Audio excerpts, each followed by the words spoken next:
Baik, kita sekarang masuk ke hal-hal yang membatalkan sholat. Hal-hal yang membatalkan sholat masuk di dalamnya tadi 4 poin itu. Jadi misal yang pertama tadi apa?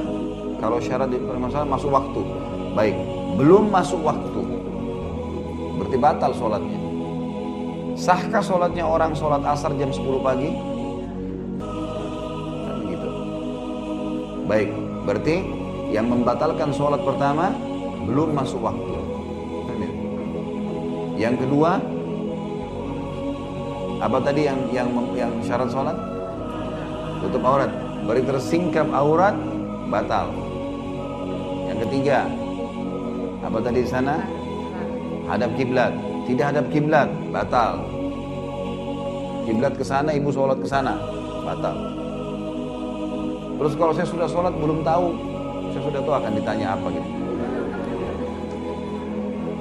Makanya jangan buru-buru bertanya. Jadi kalau misalnya saya tidak tahu, kita kalau lagi sholat, lagi sementara sholat, ada yang ingatin, kiblatnya keliru, harusnya ke sana. Lagi sholat kita pindah arah. Nggak usah dibatalin, pindah arah saja. Tapi kalau sudah selesai sholat, maka diulangin. Karena tadi itu dianggap batal, kiblatnya salah. Gitu kan. Satu-satunya keadaan yang boleh kita sholat tanpa arah kiblat hanya musafir. Musafir di atas kendaraan boleh sholat menghadap mana saja. Seperti lagi di bus, ya. Kita berangkat jam 4 sore, misal contoh, atau kereta api, dia nggak berhenti nih. Berhentinya cuma paling 5 menit, 5 menit, 5 menit, nggak mungkin kita sholat. Sholat sambil duduk di kursi. Tinggal wudhu, sholat di situ. Di pesawat. Kita kalau dari Indonesia mau umroh ke Saudi, pesawatnya arah kiblat tuh, pas. Tapi kalau dari Indonesia, dari Saudi pulang ke Indonesia, kita belakangin kiblat kan? Gimana dong sholatnya? Belakang? Gak mungkin kan? Sholat di situ, sesuai dengan keadaan. Karena Nabi SAW pernah sholat di atas unta beliau. Waktu pulang dari arah Mekah ke Madinah, beliau pernah sholat itu menghadap ke Madinah. Padahal sebenarnya kiblat di belakang, di atas kendaraan. Ini salah satunya yang bisa. Selanjutnya, yang keempat, suci. Jadi kalau najis berarti batal, kan itu. Dan masuk dalam masalah yang membatalkan ini adalah keluarnya sesuatu dari 2 kemaluan, dubur atau kubul, ya. Dari kemaluan kita atau dari bokong kita, ya. Jadi ini kalau keluar cairan, termasuk keluar angin, ya, semua batal berarti. Ini berarti membatalkan wudu, sholatnya. Baik, ini hal-hal yang membatalkan sholat dan syarat-syarat diterimanya sholat.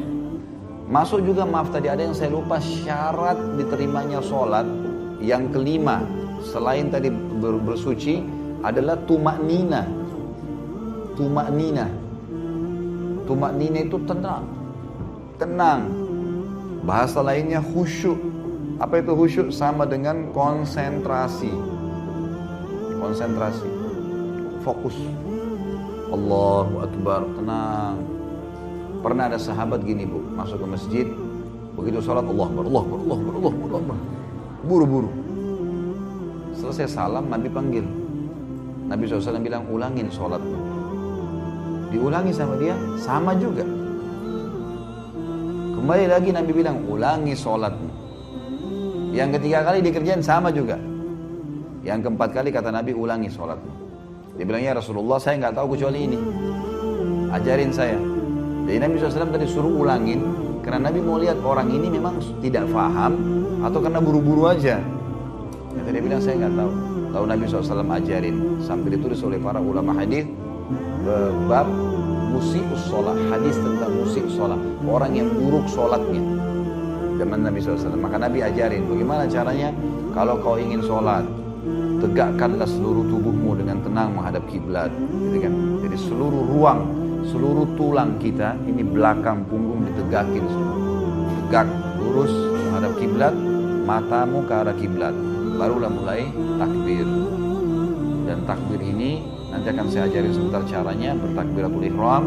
Setelah kamu takbir, letakkan di dadahmu, kemudian biarkan sendi-sendimu kembali pada tempatnya.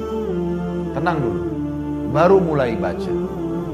Iftitahnya, nikmatin per hurufnya, karena setiap huruf dan gerakan dalam sholat berpahala. Jangan disia-siain. Mulai wajhiya lilladzi fataras samawati. Tenang, ya. Begitu pula Al-Fatihah sudah alhamdulillahirabbil alamin. Nafas dulu. Ar-Rahmanir Rahim. Tenang.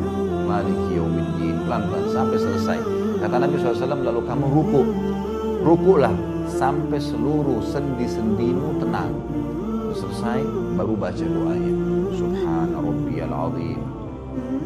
Kemudian bangun, sami Allahu liman hamidah. Selalu Nabi ingatkan, biarkan sendi-sendimu kembali pada tempatnya. Tenang, baru Rabbana walakal hamd dan seterusnya. Sujud, biarkan sendi-sendimu sampai tenang pada tempatnya semuanya, baru kemudian kamu membaca Subhana rabbiyal a'la. Begitu terus sampai salam. Ini hadis ulama masukkan dalam wajibnya tumanina. Berarti masuk poin kelima dalam membatalkan sholat apa? Lawannya tidak tumanina. Sampai Abdullah bin Mas'ud mengatakan radhiyallahu anhu, kami dilarang oleh Nabi SAW sholat seperti ayam mematuk jagung, ya, atau burung memakan makanan. Allah. Tapi kalau gosip sama temannya lama, sholat sama Allah buru-buru, nggak boleh. Jadi ini termasuk dalam syarat, ya, harus tumanina, tidak boleh tidak. Baik, Bapak Ibu sekalian, meninggalkan sholat wajib tanpa udzur syar'i, haid, nifas, gitu kan? Maka ini udzurnya, yang lain tidak ada udzur nih. Masalah orang musafir tetap sholat, orang sakit tetap sholat, tidak mampu berdiri duduk, nggak mampu duduk baring, nggak mampu baring struk dengan isyarat mata, tetap sholat. Di medan perang, lagi perang sama musuh, bacot-bacot sama musuh, maaf, lagi pukul-pukulan sama musuh, nanti diprotes lagi. Maka tetap sholat, masuk waktu sholat, dalam kondisi dia mampu, nggak bisa tinggalin sholat.